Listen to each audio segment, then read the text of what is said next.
तो एवरीवन, मैं उम्मीद करता हूँ सब अच्छे हो गए।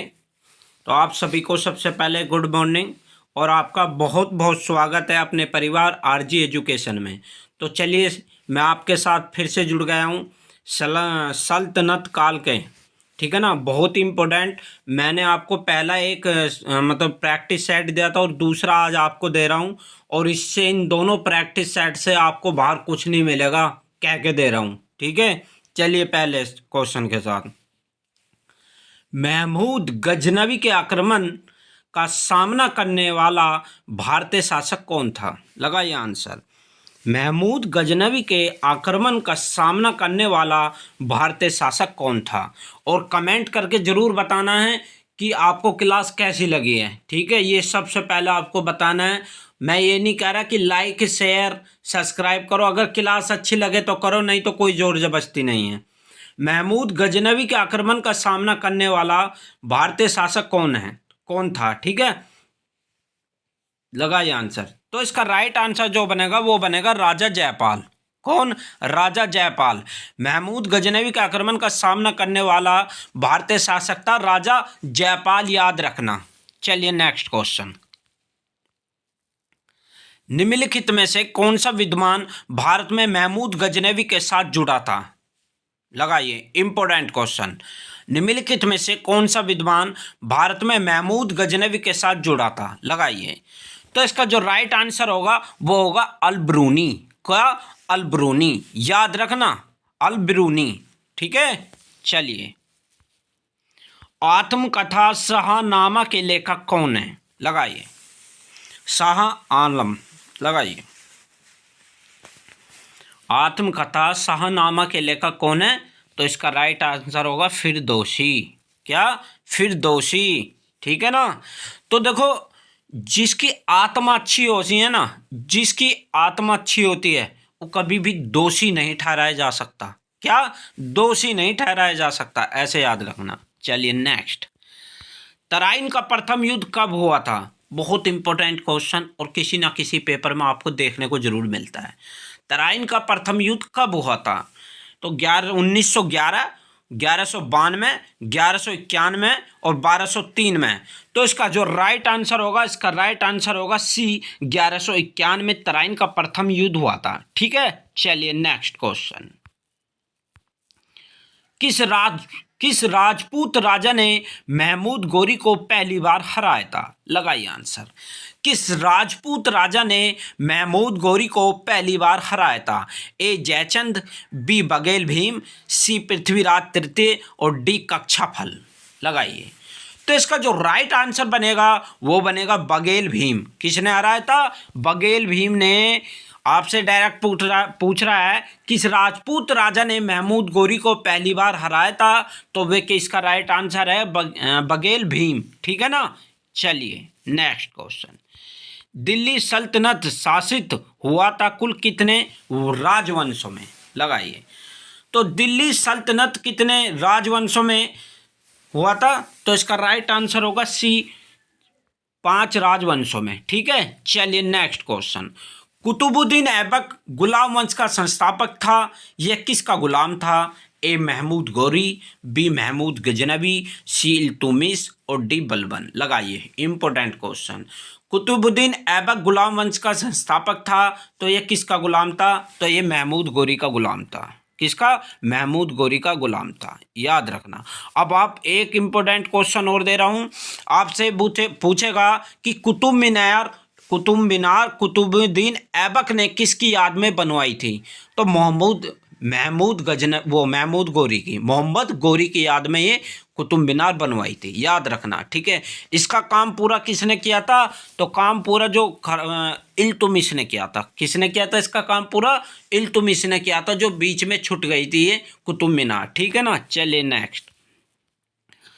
कौन सा शासक दास राजवंश से संबंधित है?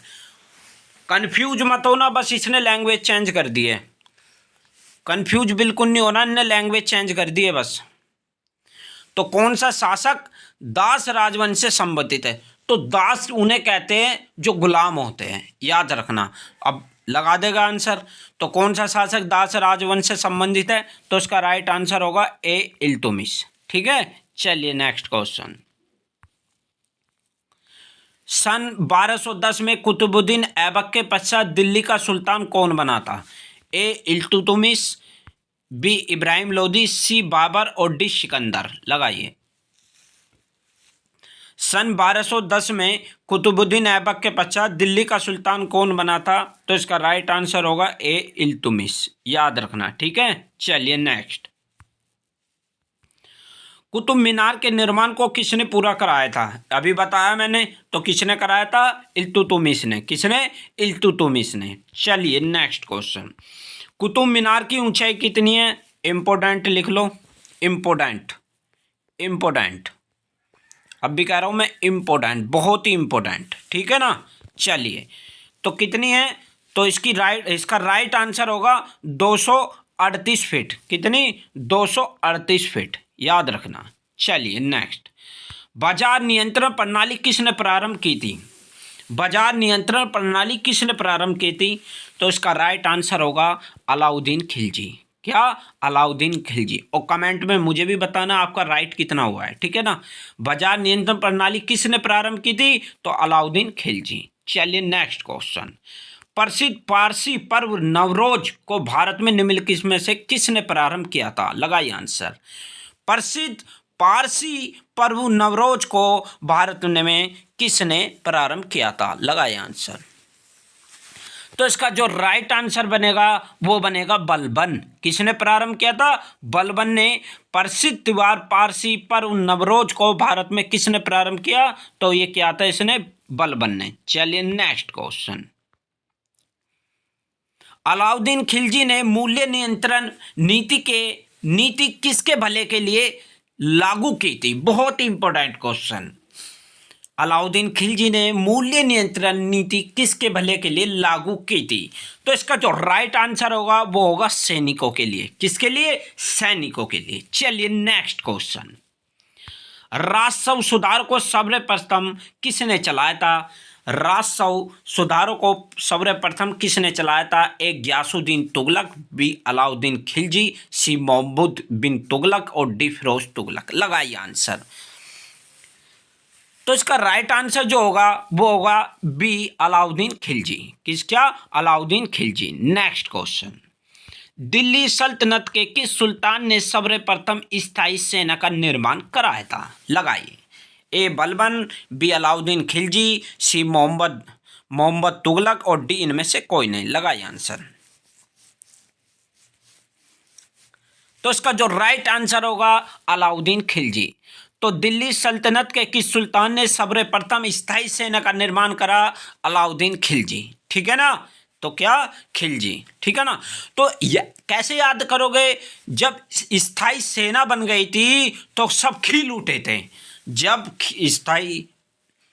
स्थायी सेना बन गई थी तो सब क्या थे? खिल उठे थे। तो अलाउद्दीन खिलजी। चलिए नेक्स्ट क्वेश्चन। सेना को वेतन देने की प्रणाली का विधान किसने प्रारंभ किया? बहुत इंपॉर्टेंट क्वेश्चन। लगाइए। तो इसका भी राइट आंसर क्या होगा? अलाउद्दीन खिलजी। क्या होगा? अलाउद्दीन खिलजी। सेना को वेतन देने की प्रणाली का विधान किसने प्रारंभ किया? तो अलाउद्दीन खिलजी ने। चलिए नेक्स्ट क्वेश्चन। अमीर खुसरो किस सुल्तान का दरबारी कवि था? ए फिरोज तुगलक, बी सिकंदर लोदी, सी बलबन और डी अलाउद्दीन खिलजी और ई इनमें से कोई नहीं। लगाइए। तो इसका जो राइट आंसर होगा वो होगा डी अलाउद्दीन खिलजी। अमीर खुसरो किस सुल्तान का दरबारी कवि था? अलाउद्दीन खिलजी का। चलिए नेक्स्ट। किस शासक ने अपने आप को खलीफा घोषित किया था? बहुत इंपॉर्टेंट क्वेश्चन। किस शासक, या ये भी पूछ सकता है किस शासक को खलीफा के नाम से जाना जाता है, ठीक है ना। या ये इसका नाम देके ये भी कह सकते हैं इसको किस नाम से जाना जाता है। मैंने पिछली क्लास में कहा था ना, अगर आप बिल्कुल सीधा पढ़ रहे हो तो इसको उल्टा भी करके पढ़ना, क्योंकि एग्जामिनर किसी भी तरह से आपको क्वेश्चन में फंसा सकता है, ठीक है। चलिए, तो किस शासक ने अपने आप को खलीफा घोषित किया था? तो मोहम्मद शाह खिलजी। क्या? मोहम्मद शाह खिलजी। चलिए नेक्स्ट क्वेश्चन। किसने अपनी राजधानी दिल्ली से देवगिरी स्थानांतरित की थी? ए इल्तुतमिश, बी गयासुद्दीन बलबन और सी अलाउद्दीन खिलजी और डी मोहम्मद बिन तुगलक। लगाइए आंसर, लगाइए। फिर किसने अपनी राजधानी दिल्ली से देवगिरी स्थापित की थी? तो इसका राइट आंसर होगा मोहम्मद बिन तुगलक। किसने? मोहम्मद बिन तुगलक ने। ठीक है ना। नेक्स्ट क्वेश्चन, निम्नलिखित में से किसने सबसे अधिक दिनों तक शासन किया? बहुत ही इंपॉर्टेंट क्वेश्चन। तो ए फिरोज तुगलक, बी मोहम्मद बिन तुगलक, सी अलाउद्दीन खिलजी और डी कुतुबुद्दीन ऐबक। तो इसका जो राइट आंसर होगा तो वो उसका होगा राइट आंसर तो मोहम्मद बिन तुगलक। मोहम्मद बिन तुगलक ने सबसे अधिक समय तक शासन किया था। नेक्स्ट क्वेश्चन, दीवाने खैरात नामक एक अलग विभाग की स्थापना किसने की थी? ए अकबर, बी मोहम्मद बिन तुगलक, सी फिरोज तुगलक और डी शेर शाह। लगाइए,